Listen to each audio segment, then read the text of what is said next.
Welcome to Retro Finance Files. Today, we uncover one of the biggest financial threats of the decade. A threat silently building beneath our feet. A threat that could reshape the economy, destroy household wealth, and end the belief that real estate is the safest investment on earth.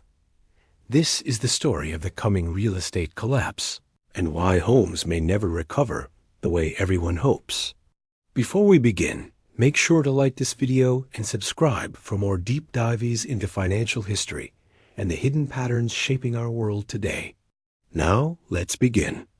For generations, real estate has been treated as untouchable, a guaranteed path to wealth. Parents told their children that buying a home was the safest decision they could ever make. Governments encouraged it, banks funded it, and the world believed it. Real estate became not only shelter, but the backbone of middle-class savings. Yet the foundation of this belief was built on a very specific set of conditions. Conditions that are now disappearing. And once those foundations crumble, the market built on them cannot simply return to old heights.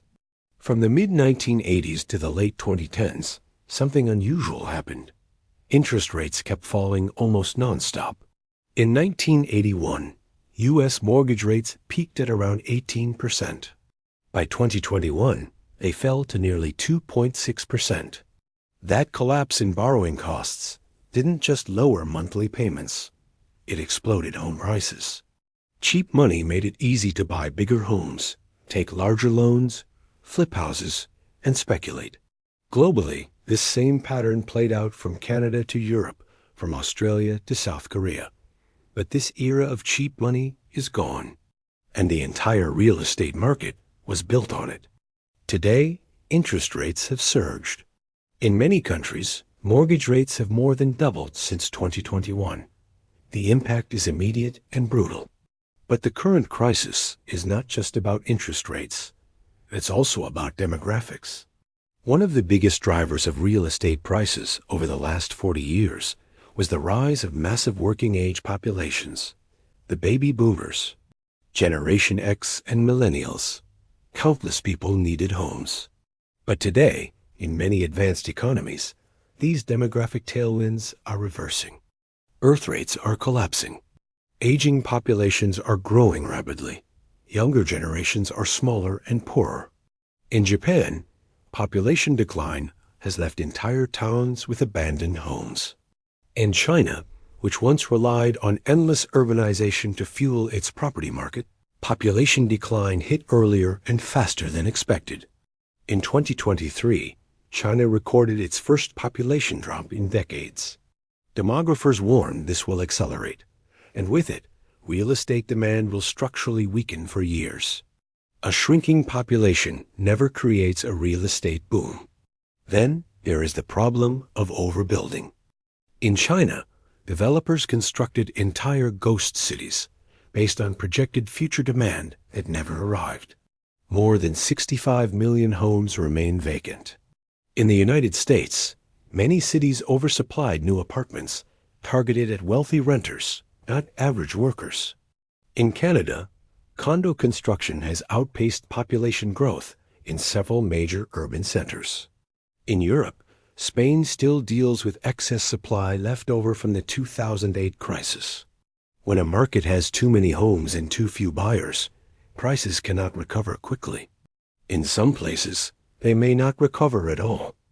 Another major factor holding back recovery is the massive rise in household debt.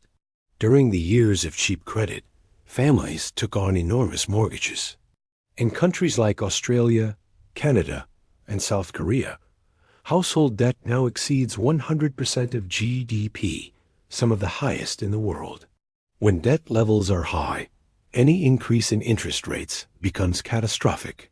Families spend more on interest payments and less on everything else. As a result, housing demand weakens.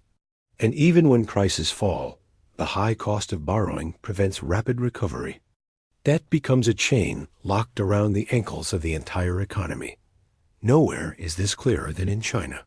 For 2 decades, China's property sector was its economic engine. It generated nearly 30% of national GDP when you include construction, materials, and related industries. But the model depended on rising prices, endless demand, and heavy borrowing. That model is now broken. The collapse of Evergrande, China's second-largest real estate developer, exposed a system held together by debt rather than real value. Evergrande alone carried more than $300 billion in liabilities before defaulting. Other major developers followed. Property sales plunged. Homebuyers stopped paying mortgages on unfinished apartments. Local governments, which relied heavily on land sale revenue, saw their budgets collapse. China's property crisis is now so deep that many economists believe prices may not recover for an entire generation. The United States faces a different but equally dangerous situation. Unlike 2008, the problem is not low-quality loans. It's low-quality affordability. Millions of Americans are locked out of the housing market, but those who bought during the low-rate era are trapped. They cannot sell without taking on a new mortgage at twice the rate. This freezes supply and creates the illusion of stability. But once forced sellers emerge through job loss, divorce, relocation, or recession, the market will reveal its weakness. Several U.S. cities, especially those that saw extreme price growth from 2020 to 2022, are already showing early signs of decline. Analysts warn that in some regions, home values could fall by 10 to 16% by mid-2026. And if the broader economy weakens, those losses could deepen. Europe is facing its own set of problems. Germany, long considered one of the safest real estate markets in the world, is now experiencing its sharpest price decline in decades. The country's largest property company, Vonovia, posted a €6.7 billion loss due to collapsing valuations. Sweden's housing market is in turmoil, with prices down more than 15% from their peak. The Netherlands faces a severe affordability crisis. The United Kingdom continues to struggle with high mortgage rates and stagnant wages. In all these regions, recovery will be slow because the underlying conditions that fuel price growth simply do not exist anymore. But perhaps the most overlooked factor is the rise of remote work. When millions of people began working from home, everything changed. Office demand collapsed in countless cities. Commercial real estate in the United States alone is facing an estimated $1 trillion in potential losses over the next several years. Cities like San Francisco, Seattle, Chicago, and New York are wrestling with record-high office vacancies. Empty offices reduce city tax revenue. Lower tax revenue cuts services. Declining services push people away. And when people leave a city, home demand weakens. A reinforced decline begins. Some cities may never return to their pre-2020 population levels. Without population growth, home prices stagnate or fall. Climate risk adds another layer of instability.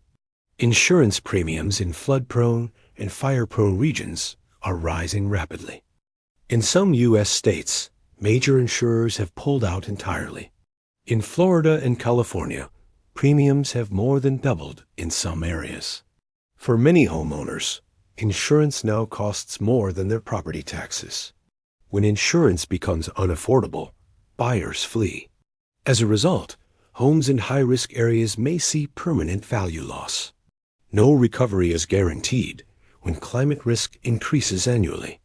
So, with all of these forces combined, high interest rates, massive debt, aging populations, oversupply, remote work, climate instability, and investor withdrawal, people naturally ask one question: when will recovery begin? The uncomfortable truth is that recovery will not look like past cycles. Historically, real estate recoveries were fueled by falling interest rates, rising wages, and growing populations. But today, interest rates are unlikely to return to the ultra-low levels of the 2010s. Wage growth remains weak in many regions, and population growth is slowing globally. The economic engine behind real estate booms is no longer running at full speed. Even if home prices fall, affordability may not bounce back.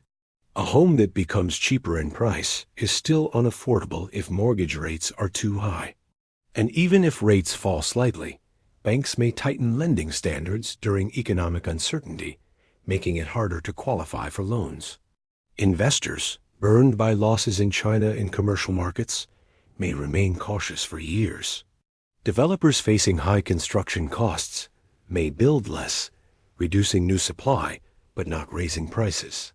Governments, pressured by voters, will introduce regulations aimed at stabilizing prices, not inflating them. In short, we are entering a new era. An era where home prices are not guaranteed to rise. An era where wealth built on real estate is no longer assured. An era where the dream of homeownership becomes harder, slower, and riskier.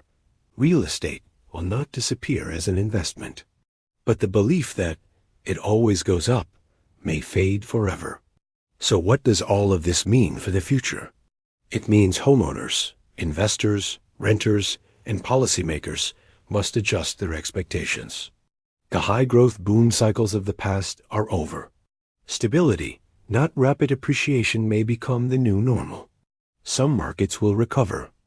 Prime locations, cities with job growth, and regions with limited supply will always attract demand.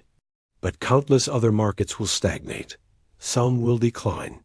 And a few may never recover at all. The coming real estate collapse is not just a housing story. It is a story about economics, about demographics, about financial history repeating itself, and about the danger of building an entire generation as wealth on a belief that was never guaranteed. If you found this video informative, make sure to like, share, and subscribe. Your support helps us continue exploring the hidden stories behind money, power, and history. Let me know in the comments whether you believe your housing market will crash, stabilize, or recover. Thank you for watching Retro Finance Files. I'll see you in the next episode.